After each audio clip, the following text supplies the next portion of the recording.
Hello guys, Dragoose Blaze here. Today's video is sponsored by Teppen, Gung Ho and Capcom's real-time action card game featuring fan favorite characters such as Mega Man X, Ryu, Dante, and recently added hero Nero.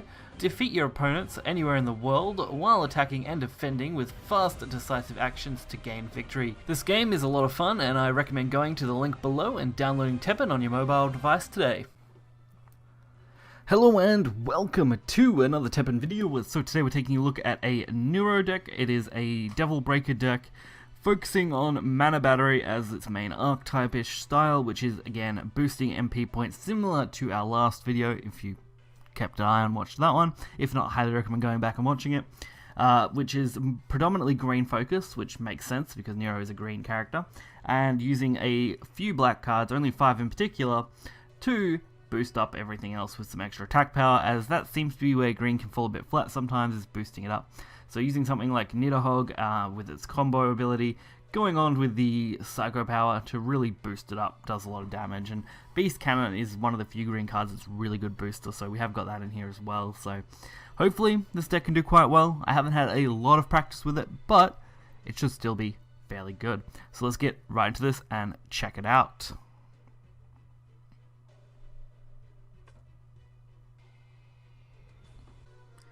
Oh, okay, so our first matchup. This should be interesting. Let's see. This looks a pretty average hand. We might go with keeping it for now, since we can pretty much play out the 2 units here pretty easily. That's going to be our first focus. It looks like they're playing Change Form, which is a good buff, to be honest. So I can definitely see why they went for that. We want to go for some buffs here though, clear out the lane. So we get 2. Alright, so they're going for a buff, so we're going to block that out with a shield hopefully.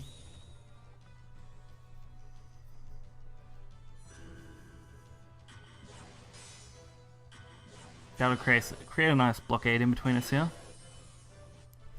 I'm actually going to go for double shield, because why not? And we'll see what they go for. Not that I know if they can do a lot, but we'll see.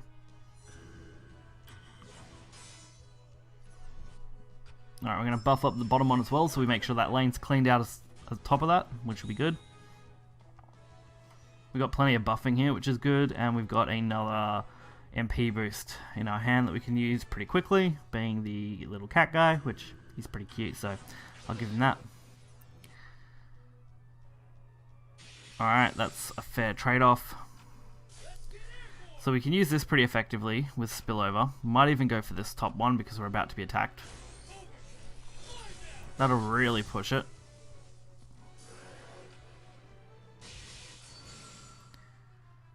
And now we don't really have a lot else we need to do as far as setup goes. We just need to keep buffing our stuff here. That's all we really need to focus on. Just keeping up buffs as much as we can.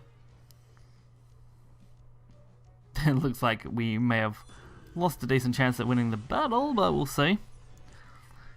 Some connection-y stuff going on there. But we're not going to give up yet. We're still going to keep pushing through, because we've got a really nice start with this match to begin with, so it's very possible the opponent just quit completely. Happens occasionally. Not very often, but occasionally. Yep. The opponent's left the match. There we go. Pretty quick one. Fairly straightforward. It just shows how quickly this deck can go and snowball off, which is nice. Alright, going up against X, let's see what we've got. This hand, honestly, not the worst. It doesn't have any boosts in it, but the early play here could make all the difference for me.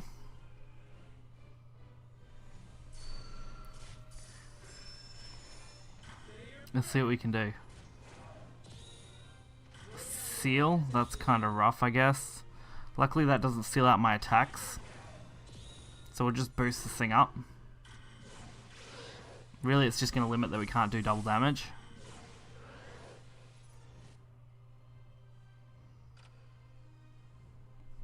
Let's see if we need this. Oh, it doesn't look like we do that time, which is good. Let's see if we need it this time. Yep, there we go. Definitely need it this time. Pity it was random. Not so much of a pity because we're going to take out the 2-7 in the middle there.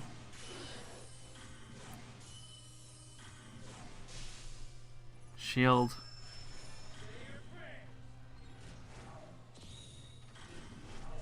We'll go for double shield as well. Extra protection.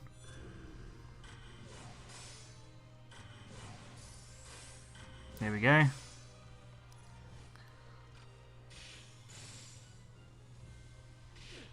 Now I just need to set up my double attack here. Oh, we just end up with the surrender. Alright, doesn't look at all that. Not too bad. That worked quite well for me. It was a little bit of a trickery there to get that double shield up, but I think that is what definitely pushed us to win that game, so I'm quite happy with where that went.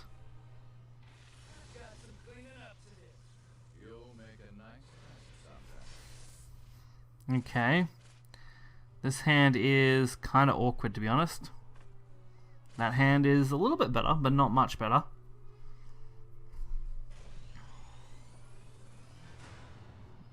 Like, the 3-drop play is nice, because I can use it pretty well.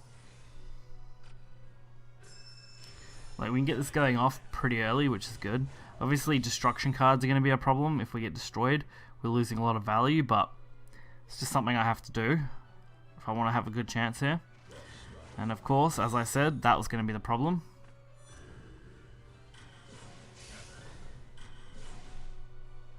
Hopefully that wasted some good resources on their end, though.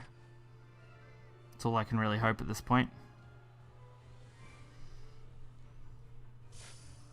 Oh, seriously? Oh, that had to be the one we come up against. This card is the most annoying thing I've ever had to deal with as far as the card goes. Like, summoning 2/2s like that is so frustrating.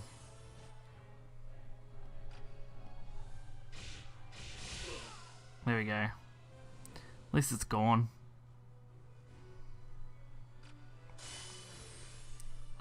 Alright, we'll use this to our advantage, take out one of these. There we go. We'll see what they do next.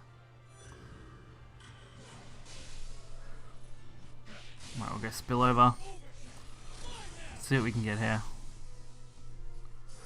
Set up a defensive wall, hopefully. As long as it doesn't get destroyed, we should be okay. Play a card, that's dangerous. Let's see. We might start spreading out our stats here a little bit, so that we don't create one big target that could be knocked out through a simple effect.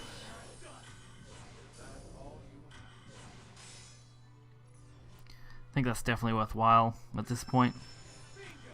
Let's see where this goes. Into the middle, not the best spot.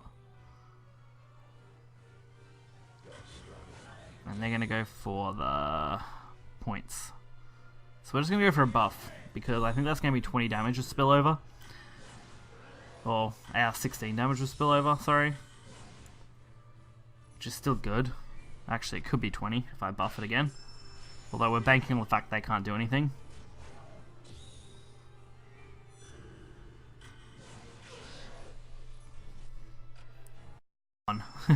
Just gonna keep flooding the board with cards now as much as possible, because my best chance is this big one hit.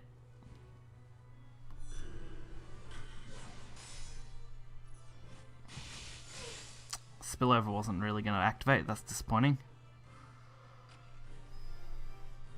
Alright, let's block off the board here with some good shields. And we'll see what the opponent's got. Nothing. Alright. I'm not going to give him an edge, so let's just wait it out. There we go. Don't need to activate a response, do I? Maybe? Yeah, we'll give the top one a response. That way at least the feline cat can stay alive. That will give us a good advantage. Shield should work quite well. And if we lose it, we play our 5-drop. Which will work wonders, honestly. There we go. Oh, here we go. We're going to see a reviving. Let's see what they go for. Fair enough. Okay. Probably shouldn't have went with that there, but we'll see.